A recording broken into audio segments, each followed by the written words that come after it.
So, Patrice Piveteau, did I spell your name right? Yes, Piveteau, yes. Piveteau. You speak German, is it right? No. Doch, du sprichst a little bit French and a bit English. Also guten Tag auf jeden Fall mal.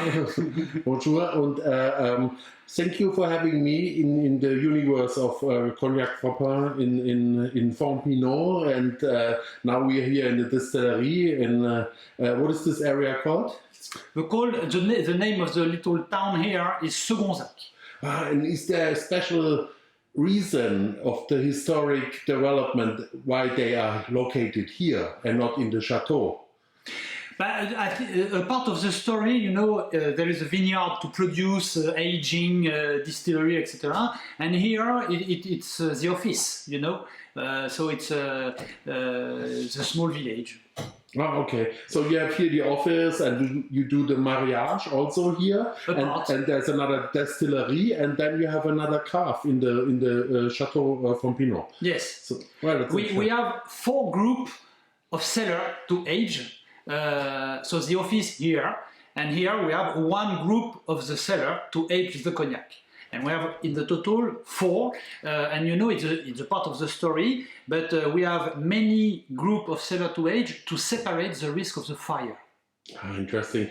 Is there a special secret by the cognac production? Because there is a kind of a mystery, because it's a wine, but it's an oxidated wine, and you also do some spiritual distillation on it. It's a really totally different product, but it's the basic is a wine grape. Of course. It's the same philosophy as a vineyard, as the importance of the terroir, the characteristic of the terroir of Grande Champagne, with the crumbly chalk, and crumbly chalk is very important for the water supply. So the terroir, but also the vine growing is very important, like in a Grand Cru in Bordeaux, of course. How do you make wine?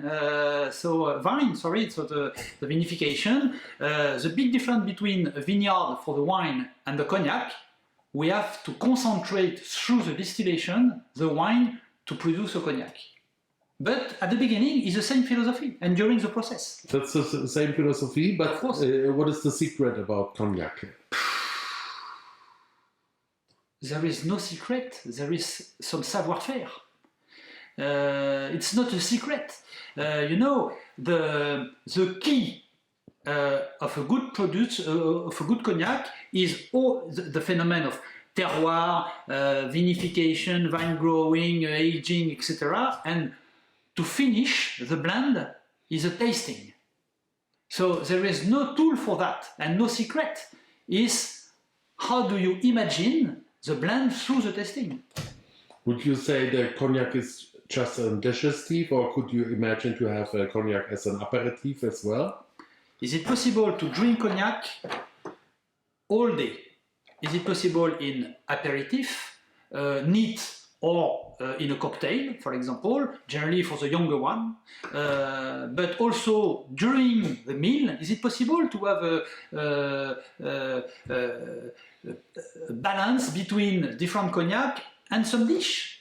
For example, cold VSOP with carpaccio scallops, for example, but also Château Fontpinot with pigeon with foie gras, VIP with cheese. Is it possible to have to drink cognac during the meal, and also digestive? So not only digestive. How was this vintage for you? How did you experience this vintage, and how important is the vintage of the grape fermentation for your cognac? I think, like everybody in vine growing, we have to adapt every year, because each year is different. So we have to, for vine growing, for example, we have 2 kinds of techniques. Old way, it's old techniques, but we continue because, and also new knowledge. But after that, each year is different. You know, this year the summer is very not too sunny. There is a lot of rain, so we have to adapt the vine growing to this year every time. It's the same for the vinification. There is no rules really every year. You know, Frapin, it's artisanal cognac. So we have to adapt the decision each year because it depends. You know, the blend, for example, what is important for the blend, for example, for the Fontpinot like this, we need to have the same quality every time through the blending. But the blend is not the same every time. What is important is the result. It's not really which cognac we put in. It's the secret of the blending. What is the main challenge in future because of the global warming and the climate changing? I'm not a big specialist, but you know, of course, my parents was vine grower, and when I was young, we started to picking grape in the middle of October, and we finish at the beginning of November. Now we start at the end of September, and we finish at the middle of October. So you know, something changed probably. I think one of the key. Another time, we have to adapt at the situation, perhaps through the new variety, perhaps a new variety of Uni Blanc, but perhaps something else. We adapt also today to, with the decision to picking grape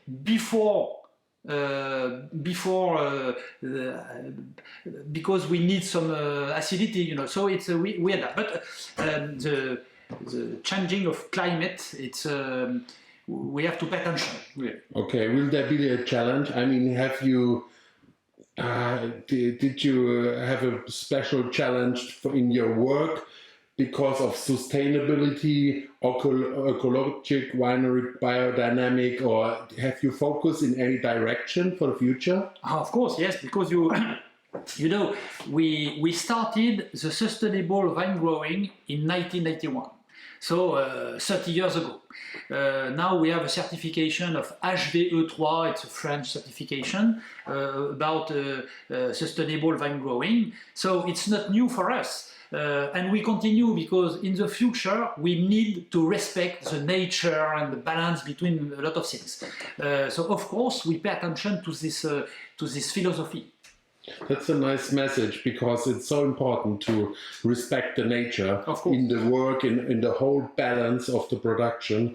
That's a really good message. I do like that you telling things about this. Why is the production of the cognac so complicated? I mean, that's such a big mission. I was today spending all day in the distillery, and it's like a continuous distillation and cleaning the soul of the liquid, and it's so a big work and aging for over 50 years. Sometimes they give the recipe for the next generation when the people die or something like this.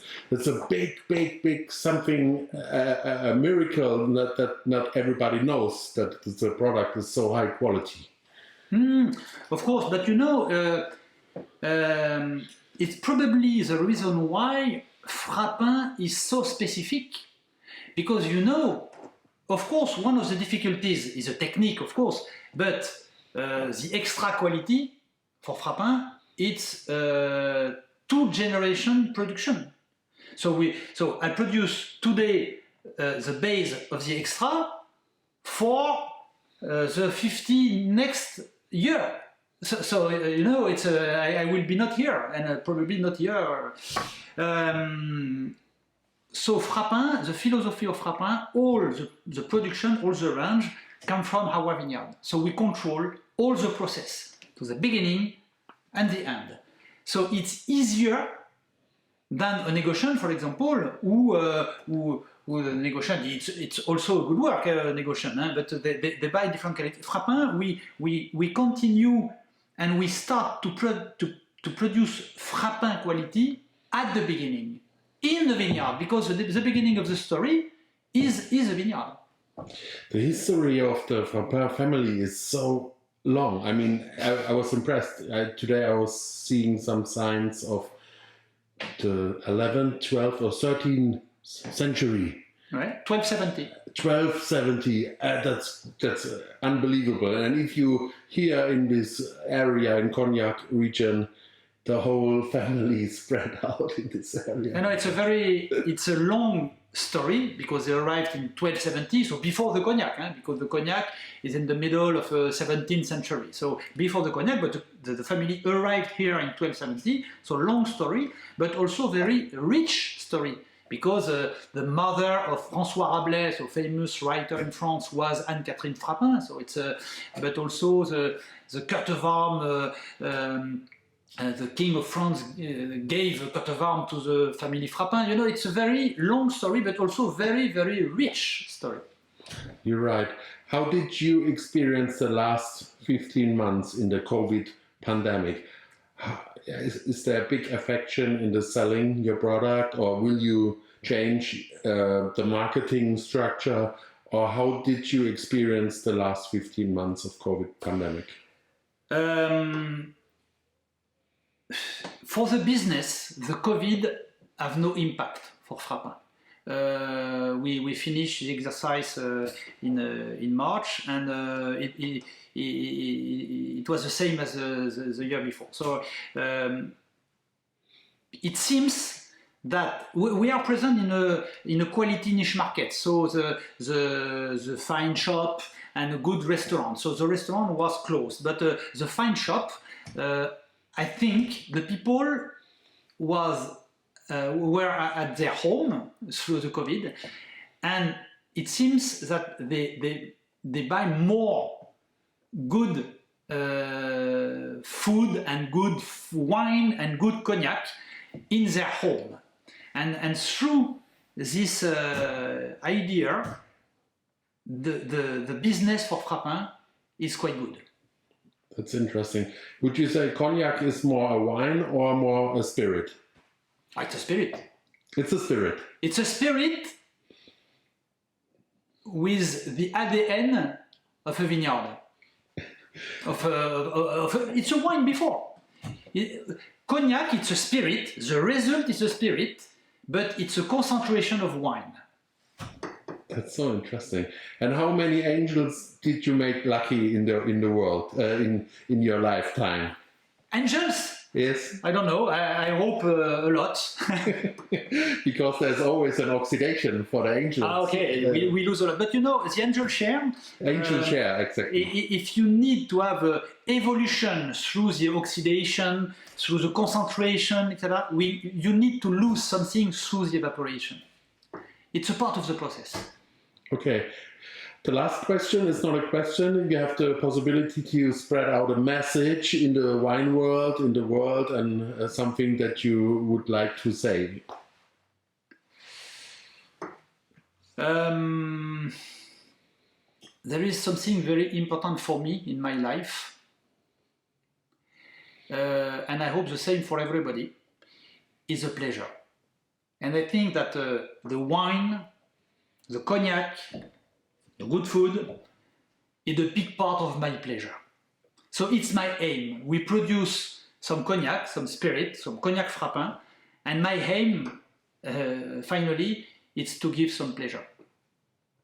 So that seems to be like a secret that you not told us in the beginning, and now we found out the secret. Thank you for having me. I'm really happy to be here, and it's a great honor for me to meet you, and I wish you good luck and good health for the future. Would you say your product is a healthy product? If you don't drink too much, probably. Okay. Thank you for having me. Bye. Okay, bye.